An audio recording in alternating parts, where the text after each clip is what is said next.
Hi there, YouTube, and welcome to Ask Maestro. Today's question comes from YouTube commenter and Cincinnati Symphony Youth Orchestra member Weston Gilbert, who asks, what is the history of musical scandal, and could a scandal like The Rite of Spring ever happen again today? The story of the premiere of The Rite of Spring is one of the most famous episodes in the history of classical music. You have a cast of characters that includes the composer of the music, Igor Stravinsky, the choreographer of the ballet, Vaslav Nijinsky, the impresario who put together the entire production, Sergei Diaghilev. And then in the audience, you have a mix. Half of the audience was made up of formal, fashionable Paris, aristocrats and other high society who had come to see a classical ballet. And then you had the young bohemian crowd, a bunch of rabble-rousers who were looking to see something brand new. At the beginning of the production, weird sounds came from the wind instruments of the orchestra in the pit, and then the curtain opens and the music goes into a throbbing, pounding, incessant beat. It's tribal and primordial.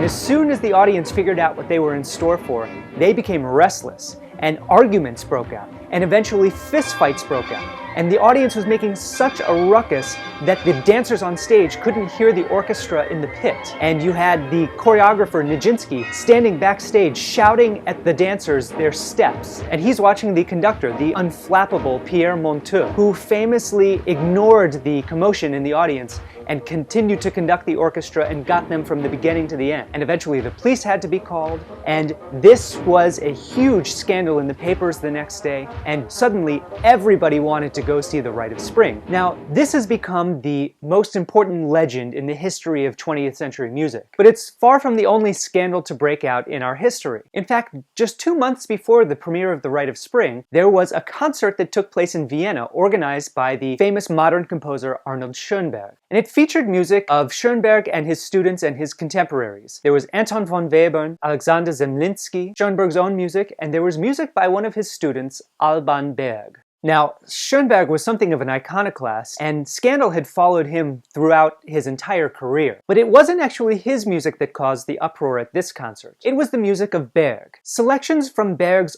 Altenberg Lieder were played that evening, and the third song, Über die Grenzen des All, Beyond the Limits of the Universe, began with a chord in the woodwind that included every single note of the chromatic scale.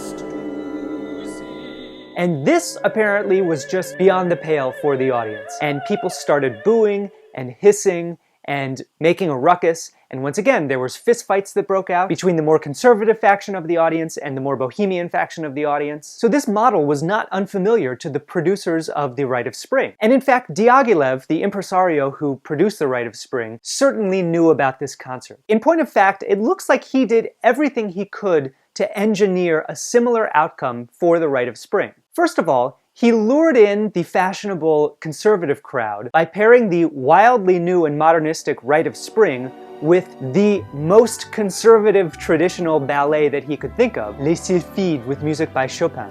This is what the crowd came to see. And then this is what they got.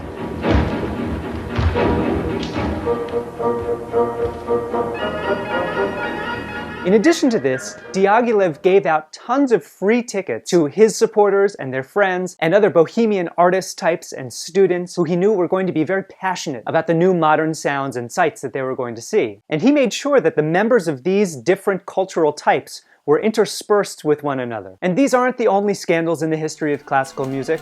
In 1917, Erik Satie and Pablo Picasso had a scandal with their music theater piece Parade. George Antheil, the American composer, played a recital of his own piano music in 1923, which also broke out in a riot. And one delightful little detail is that later on, George Antheil carried a pistol in his pocket every time he gave a recital, and he began the evening by placing it on the piano lid for everybody to see, and he said that from that moment on, every single note of his music was heard. More recently, in 1973, there was a famous concert at Carnegie Hall in which members of the Boston Symphony played Steve Reich's 4 organs. And apparently there was an old lady who walked up to the front of the stage and started banging on the stage with her shoe, and there was another person who started like knocking his head against the wall and shouting, "I confess." Now there's one Scandal concert that has a special distinction, and it comes from the middle of the century, 1954, and the music is by Edgar Varèse, and the piece is called Désert. What makes this so special is that it's the one Scandal concert that we have recorded evidence of. The concert was broadcast live on French radio.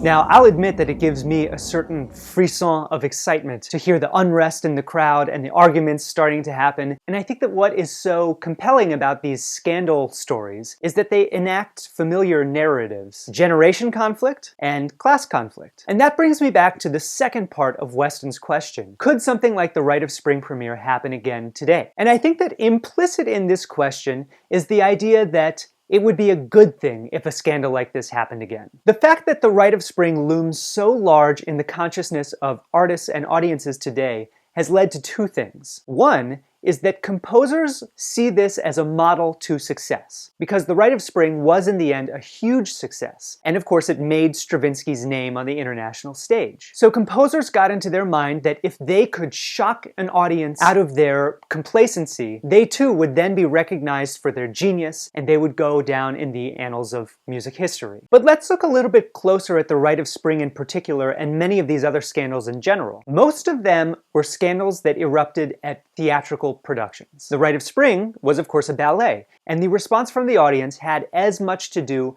with the dancing on stage as it did with the music. The second thing concerns our audiences. With the Rite of Spring and these other Scandal concerts, we lost an important feedback loop from the audience, because audiences really don't respond the way that they used to anymore. And part of that, I have to believe, has to do with the fact that audiences are also aware of how conservative audiences have been resistant to change, and people don't want to look foolish. They don't want to think that they were the only ones who didn't get the newest thing that, many decades down the line will prove to be a masterpiece. And so we now live in an era where a lot of people don't enjoy what they hear, but they just think, well, I guess I just don't get it. So could another Rite of Spring happen today? I think it's very unlikely. The more surprising and the more shocking thing would be for somebody to have a real galvanizing hit. If a classical composer could write a piece that at its first hearing had a huge sweeping effect of unifying an audience and connecting different people from different classes and generations and ages. That would be the really exciting moment for our own century. Okay, YouTube, that's it for this episode of Ask a Maestro. Thank you so much, Weston Gilbert, for your excellent questions. Everybody else, please leave your questions in the comments on the Facebook page, on Twitter. Don't forget to like this video and subscribe to the channel. And until the next time I see you, go play an instrument or sing a song. And until then, goodbye, everyone.